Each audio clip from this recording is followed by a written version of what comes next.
सुप्रभात बच्चों, आज की कक्षा में आप सभी का हार्दिक अभिनंदन है। बच्चों, आप सभी को विराम चिन्ह से संबंधित जानकारियां चाहिए थी। आप लोगों को विराम चिन्ह बहुत अच्छे से समझ में नहीं आया और कई जगह आपसे विराम चिन्ह संबंधी त्रुटियां भी हो जाती हैं। अतः आज की कक्षा में हम विराम चिन्हों का प्रयोग सीखेंगे। बच्चों, सबसे पहले हम विराम चिन्हों का नाम लिखें और उनका किस प्रकार से प्रयोग होता है उसको सीखते हैं। सबसे पहले अल्प विराम। अल्प का मतलब क्या होता है? थोड़ा, और विराम मतलब रुकना। अल्प विराम, और अल्प विराम के लिए हम कौन सा चिन्ह लगाते हैं? ये। अल्प विराम के लिए ये। अल्प मतलब थोड़ा, विराम मतलब रुकना। इसका प्रयोग हम कहाँ करते हैं? इसका प्रयोग वाक्य के बीच में बहुत थोड़े समय रुकने के लिए समान शब्दों, वाक्यों और उपवाक्यों के बीच किया जाता है। ये अल्प विराम का प्रयोग पूर्ण विराम से पहले, पूर्ण विराम जहां पर एक वाक्य हमारा पूरी तरह से खत्म होता है, और अल्प विराम का प्रयोग कहाँ होता है? समान शब्दों के बीच में, वाक्यों के बीच में, उपवाक्यों के बीच में। अब समान शब्द के लिए मैं एक उदाहरण दे रही हूं। मुझे पेंसिल, कलम और कॉपी चाहिए।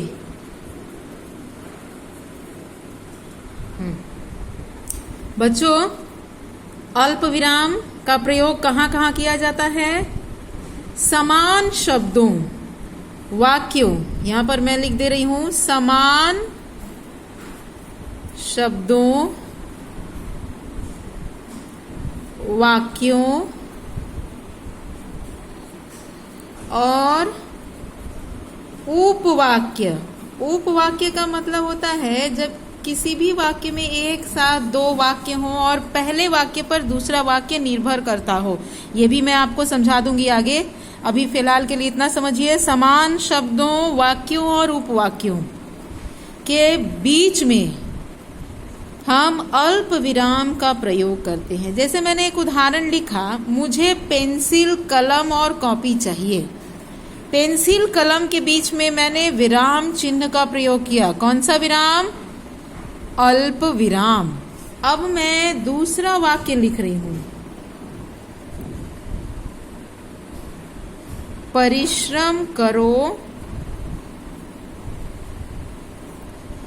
फल अवश्य मिलेगा।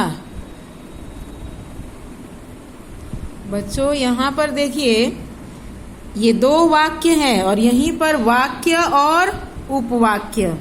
परिश्रम करो, फल अवश्य मिलेगा, ये दो वाक्य है और इन दोनों वाक्यों के बीच में अल्प विराम का प्रयोग हुआ है। तो कई बार आपको ऐसा भी देखने को मिलेगा। तो ध्यान रखिएगा, अल्प विराम का प्रयोग हम कहाँ कहाँ करते हैं। इसका प्रयोग वाक्यों के बीच में बहुत थोड़े समय रुकने के लिए, समान शब्दों, वाक्यों और उपवाक्यों को अलग करने के लिए किया जाता है। ठीक है बच्चों, ये है अल्प विराम। अब हम आगे बढ़ते हैं अर्ध विराम की ओर। इसका प्रयोग आप अपनी कक्षा में तो बहुत ही कम करते हैं, लेकिन आप पुस्तकों में देखेंगे और ध्यान रखिएगा अल्प विराम का कहाँ कहाँ प्रयोग होता है।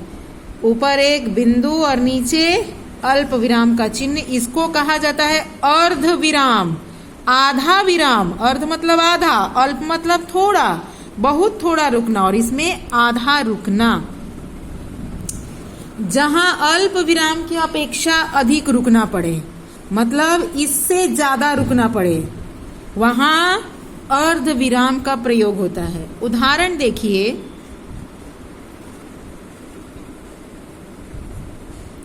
सूर्योदय हो गया, अंधकार न जाने कहाँ चला गया। सूर्योदय हो गया, अल्प विराम से थोड़ा ज्यादा। इसको हम ये भी कह सकते हैं कि अर्ध विराम का भी प्रयोग वाक्यों और उपवाक्यों के बीच में होता है, समान शब्दों के बीच में नहीं, वाक्यों उपवाक्यों को अलग करने के लिए।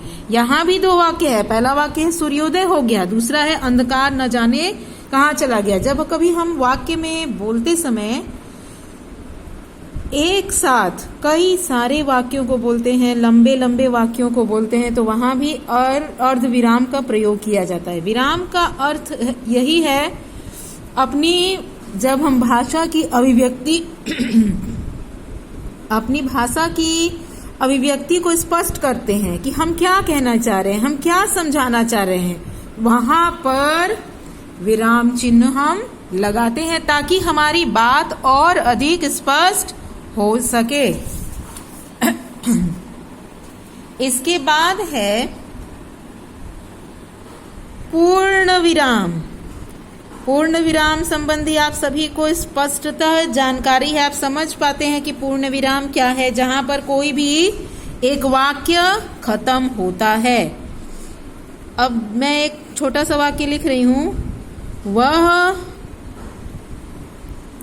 पढ़ने में बहुत तेज है।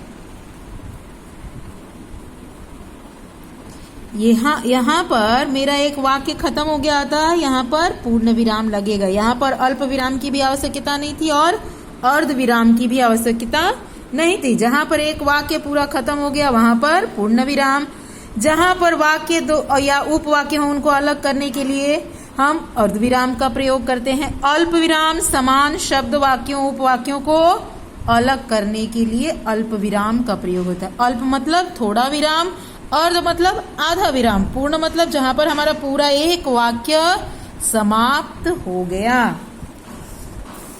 बच्चों, मैं केवल आपको मुख्य विराम चिन्हों को ही बताऊंगी जहां से आपको स्पष्ट हो जाए।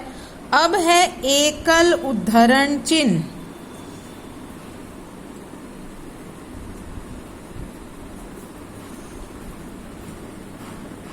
एकल उद्धरण चिन्ह के लिए हम ऊपर में एक ऐसे बनाते हैं, ठीक है बच्चों, और फिर इस प्रकार से। एकल उद्धरण चिन्ह का हम प्रयोग कहाँ करते हैं? किसी का उपनाम, उपनाम मतलब नाम के साथ एक और नाम, उपनाम, किसी कविता का नाम, किसी पुस्तक का शीर्षक आदि को बताने के लिए हम एक हरा या एकल उद्धरण चिन्ह का प्रयोग करते हैं। जैसे रामधारी सिंह दिनकर, ये इनका नाम है और इनका उपनाम है दिनकर। ठीक है बच्चों, एकल उद्धरण चिन्ह, इसको एक हरा उद्धरण चिन्ह भी कहते हैं। दूसरा उदाहरण, गोदान उपन्यास मुंशी प्रेमचंद द्वारा लिखित है।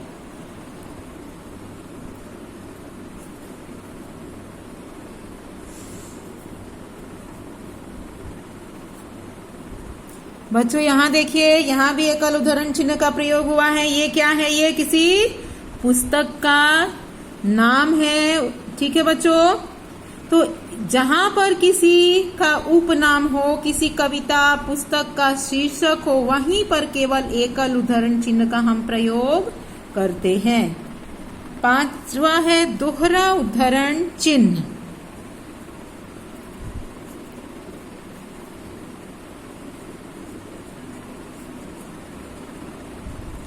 दोहरा उद्धरण चिन्ह के लिए हम किस प्रकार से लिखते हैं?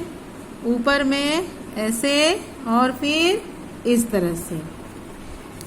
अब दोहरा उद्धरण चिन्ह के लिए क्या है कि हम किसी की कही गई बात को ज्यों का त्यों, किसी की कही गई बात को ज्यों का त्यों जब हम उद्धृत कर देते हैं, उसको हम लिख देते हैं, तब दोहरा उद्धरण चिन्ह का प्रयोग होता है। किस प्रकार से?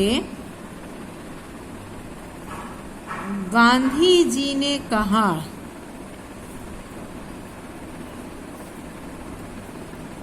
करो या मरो। यहाँ पर मुझे दोहरा उद्धरण चिन्ह लगाना है। तो यहाँ पर केवल दोहरा उद्धरण चिन्ह का ही प्रयोग नहीं होगा, यहाँ पर और भी कई विराम चिन्ह लगेंगे। लेकिन हमको क्या समझना है कि किसी की कही गई बात, किसी की कही गई बात मतलब गांधी जी ने कहा, क्या कहा? करो या मरो।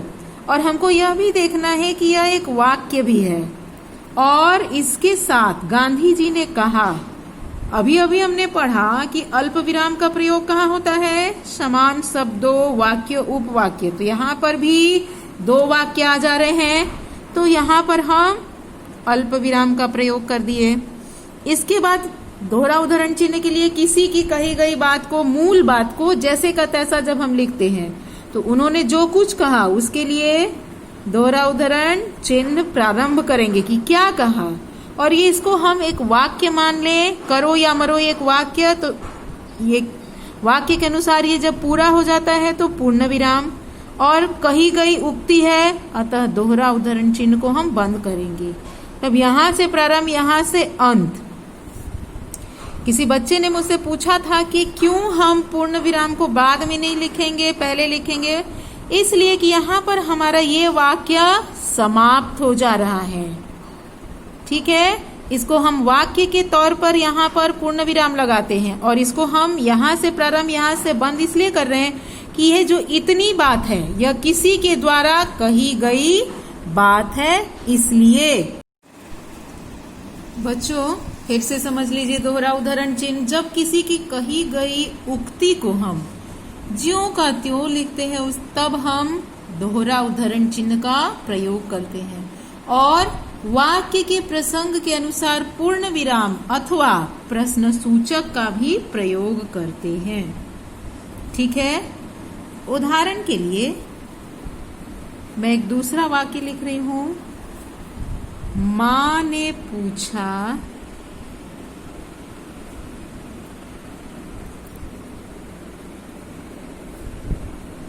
तुम क्या कर रहे थे? माँ ने पूछा तुम क्या कर रहे थे? यहाँ पर अल्प विराम का प्रयोग होगा, ये तो समझ में आ गया। और ये किसी की कही गई उक्ति है ये, तो इसको हमें दोहरा उद्धरण चिन्ह का प्रयोग करना, और ये भी देखना है कि वाक्य में पूर्ण विराम आएगा कि प्रश्न सूचक। तो ये प्रश्न सूचक वाक्य है, तो प्रश्न सूचक। अब हम दोहरा उद्धरण चिन्ह लगा के इसको बंद कर देंगे। समझ गए बच्चों? अब छठवां विराम चिन्ह त्रुटि पूरक चिन्ह है। त्रुटि पूरक या हंस पद, इसको मैं इसलिए बता रही हूं कि कई बार आपसे कुछ शब्द छूट जाता है तो आप व्हाइटनर लगा देते हैं या फिर उसको कट करके लिखते हैं। आपको अगर कभी भी आपसे कोई शब्द छूट जाए तो ये लगाने के बाद आपका वाक्य सही हो सकता है। आपको काटने की आवश्यकता नहीं होगी और व्हाइटनर भी लगाने की आवश्यकता नहीं होगी। जैसे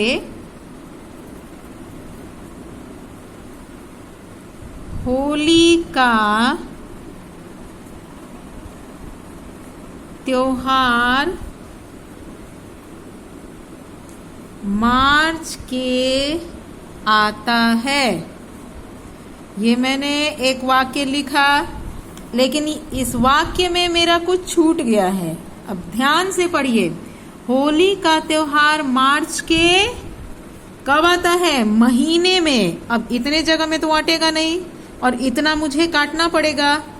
फिर मैं लिखूंगी तो काटने की आवश्यकता नहीं। यहाँ पर हम हंस पद या त्रुटिपूर्ण चिन्ह को पूरक चिन्ह को लगाएंगे और जो हमारा छूटा हुआ शब्द है उसको लिखेंगे। तो हमारा छूटा हुआ शब्द है महीने में। और कई बार ऐसा लगता है कि जैसे ऊपर में भी वाक्य है, नीचे भी वाक्य है, बीच में कम जगह है, तो आप छोटा छोटा भी उसको लिख सकते हैं, काटने की आवश्यकता नहीं है। त्रुटिपूर्वक चिन्ह इसीलिए कहा जाता है कि आपका अगर कुछ छूट गया हो तो उसको आप लिख सके। 7वां विराम चिन्ह है विवरण चिन्ह। विवरण का मतलब तो सभी को मालूम है, जब हम किसी चीज का विवरण देते हैं उसको बहुत एक्सप्लेन करके बताते हैं। ठीक है बच्चों, ये है विवरण चिन्ह। ठीक, ये विवरण चिन्ह जब हम किसी बात का विवरण देने जा रहे हैं, जैसे संज्ञा के 5 भेद हैं। ठीक है, अब इसके बाद हमें विवरण देना है तो हम अब नीचे से क ख ग घ लिखेंगे। कौन सा है भाई क में, कौन सा है ख में, लेकिन इस चिन्ह को देने के बाद। इसका नाम है विवरण चिन्ह। जब हम किसी बात को और अधिक एक्सप्लेन करना शुरू करते हैं।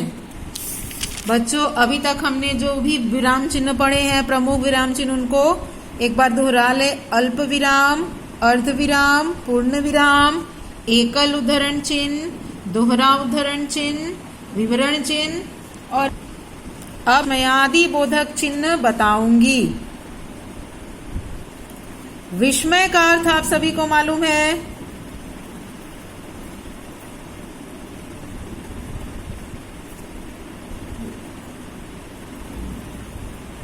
विस्मय मतलब आश्चर्य। विस्मयादि बोधक चिन्ह।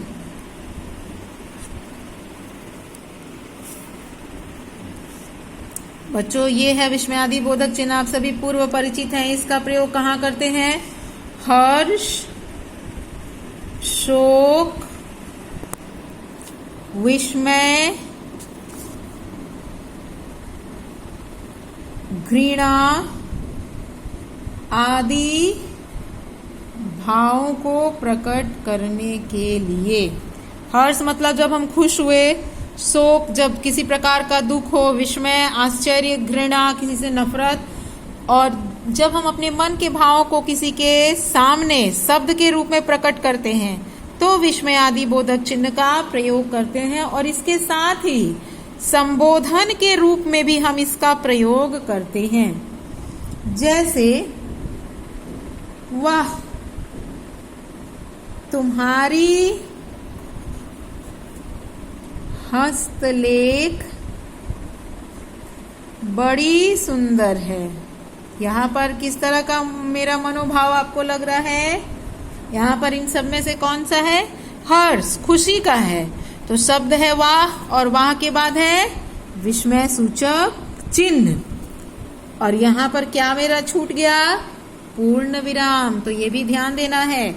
दूसरों में एक संबोधन का के लिए एक वाक्य लिख रही हूं। राम सुनो। राम, किसी को मैंने संबोधित किया तो वहां भी लगेगा, ये भी ध्यान रखेंगे। सुनो, अब जो कुछ मैं उसको बताने वाली हूं। ठीक है बच्चों, संबोधन सूचक हर्ष, शोक, विस्मय, घृणा आदि के साथ विस्मयादि बोधक चिन्ह का प्रयोग करते हैं। इसका ध्यान रखिएगा। अब इसके साथ एक और विराम चिन्ह है योजक। योजक चिन्ह का प्रयोग हम कहाँ करते हैं? समान शब्द या विपरीतार्थी शब्द या शब्द युग्म। शब्द युग मतलब जो भी जोड़े वाले जिस प्रकार के शब्द हैं उन सब के बीच में उनकी समानता को दिखाने के लिए, उनके बीच के अंतर को दिखाने के लिए योजक चिन्ह का प्रयोग किया जाता है। जैसे माता पिता समान महत्व वाले, रात दिन समान महत्व वाले और विपरीतार्थी भी। तो समान शब्द, विपरीतार्थक शब्द या जितने भी शब्द युग्म है, युग्म का मतलब जितने भी जोड़े वाले शब्द हैं, जैसे अभी अभी, वह अभी अभी आया है, तो वहां पर भी हम विराम चिन्ह का, योजक चिन्ह का प्रयोग करते हैं। बच्चों एक बार मैं फिर से आपको दोहरा के समझा दे रही हूँ, ये केवल प्रमुख विराम चिन्ह है। इसके अलावा आपको और जानकारी चाहिए तो फिर मैं आपको बताऊंगी, लेकिन ये प्रमुख विराम चिन्ह है, इन पर अधिक ध्यान दें। अल्प विराम समान शब्दों, वाक्यों और उपवाक्यों के लिए इसका प्रयोग किया जाता है। समान शब्द जैसे पेंसिल, कलम या कोई भी दूसरा आप शब्द ले सकते हैं। मुझे आम, केले, सेब, अमरूद पसंद है। इसके अलावा वाक्यों और उपवाक्यों के बीच में, ये वाक्य है, उपवाक्य है, इनके बीच में हम अलग करने के लिए भी अल्प विराम का प्रयोग करते हैं। आपको थोड़ा सा यहाँ पे ये कंफ्यूजन होगा कि अल्प विराम, अर्ध विराम। तो अर्ध विराम का जो प्रयोग होता है बच्चों अल्प विराम से थोड़ा ज्यादा है, ठीक है। और विराम का अर्थ ही होता है कि जब हम अपनी बात को दूसरों के सामने स्पष्ट करना चाहते हैं तब हम विराम का प्रयोग करते हैं। अर्ध विराम का प्रयोग कब करते हैं? वाक्यों उपवाक्यों के बीच में उसको अलग करने के लिए। पूर्ण विराम किसी वाक्य के पूर्ण होने पर। एकल उद्धरण चिन्ह का प्रयोग किसी उपनाम, कविता, पुस्तक के शीर्षक के साथ, जैसे रामधारी सिंह दिनकर, गोदान। दोहरा उद्धरण चिन्ह का प्रयोग किसी की बात को ज्यों का त्यों हम उनकी उक्ति को उद्धृत करते हैं तब दोहरा उद्धरण चिन्ह का प्रयोग करते हैं। त्रुटि पूरक चिन्ह का प्रयोग कहाँ करते हैं? हमारे वाक्य में जब कभी कोई शब्द छूट जाता है तो त्रुटि पूरक चिन्ह का प्रयोग करते हैं। विवरण चिन्ह का प्रयोग कहाँ करते हैं? जब हम किसी भी बात का आगे विवरण देना प्रारंभ करते हैं। विस्मय सूचक चिन्ह का प्रयोग कब करते हैं? हर्ष, शोक, विस्मय, घृणा आदि मनोभाव को जब हम प्रकट करते हैं, साथ ही संबोधन के रूप में भी इसका प्रयोग करते हैं। योजक चिन्ह का प्रयोग समान शब्द, विपरीतार्थक शब्द, शब्द युग्मों के बीच में किया जाता है। तो बच्चों आज की कक्षा इतनी ही है। आप सभी से मुझे आशा है कि समझ में आ रही होगी। आप बार बार देखकर समझने की कोशिश कीजिएगा। धन्यवाद बच्चों।